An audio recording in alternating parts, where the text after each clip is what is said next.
ইসলাম ধর্মের এই তিনটি মূল কথা অনেকেই জানেন না। একটু সময় নিয়ে মন দিয়ে শুনুন। ইসলাম শুধু নামাজ বা রোজার মধ্যেই সীমাবদ্ধ না। ইসলাম মানুষকে সুন্দর চরিত্র, সত্য কথা এবং মানবতার শিক্ষা দেয়। প্রথম কথা হলো সত্য কথা বলা।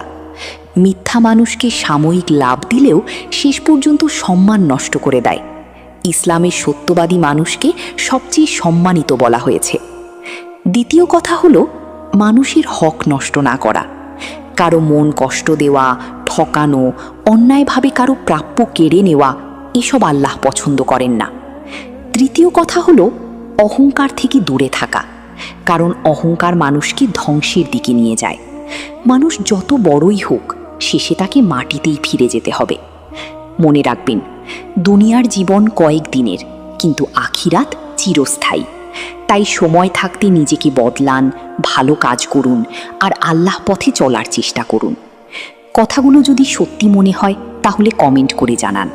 আর এমন বাস্তব ও ইসলামিক ভিডিও পেতে চ্যানেলটি সাবস্ক্রাইব করে পাশে থাকবেন।